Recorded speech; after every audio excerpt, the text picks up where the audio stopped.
Dumating na ang unang blood moon ng 2025. Naisip mo ba ang tungkol sa propesiya ng Biblia?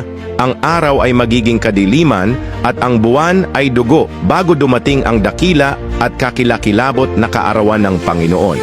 Kung ikaw ay naniniwala na malapit na ang katapusan ng mundo at na ang araw ng Diyos ay narito na, Amen.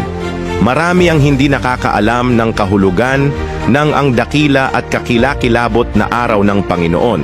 Ito ay tumutukoy sa araw kung kailan hayagang inihayag ng Diyos ang kanyang sarili.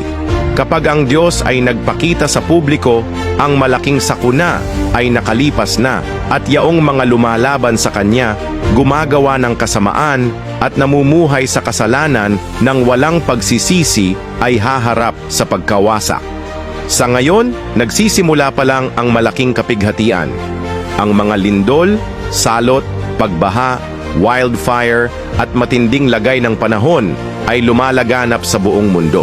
Nagbabala ang mga propeta tungkol sa mga sakuna, lindol at tsunami na nakatakdang mangyari sa pagitan ng Abril at Hulyo na maaaring humantong sa pagkawasak ng bilyon-bilyon. Kung nais mong makaligtas sa mga kalamidad na ito, dapat kang maging handa. Anong uri ng mga paghahanda ang kailangan mong gawin? Hayaan mong sabihin ko sa iyo ang dalawang bagay na dapat mong seryosohin. Magsisi sa iyong mga kasalanan. Ano ang bumubuo sa kasalanan?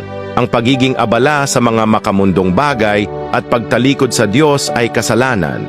Ang pagmamahal sa pera ay kasalanan.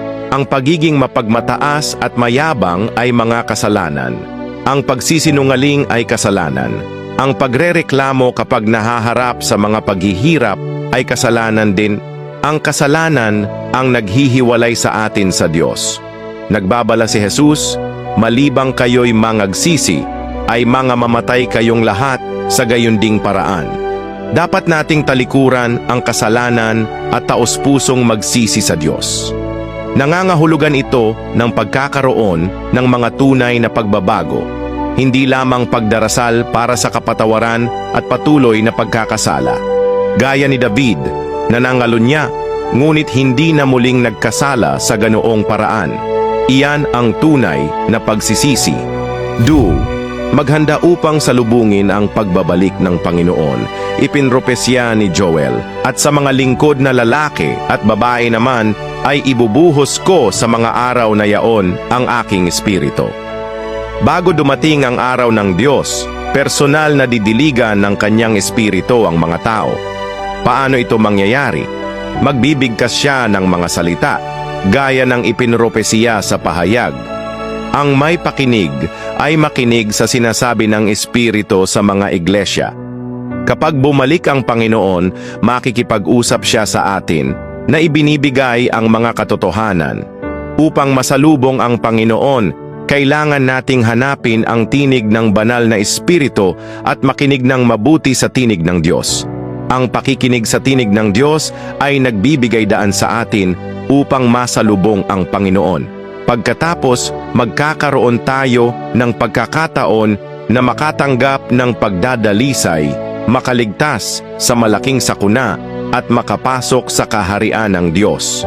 Nais mo bang malaman kung paano masusumpungan ang tinig ng banal na Espiritu? Huwag mag-atubiling mag-iwan ng mensahe at iimbitahan kita sa aming Bible study sa gabi kung saan maaari kang matuto ng higit pa.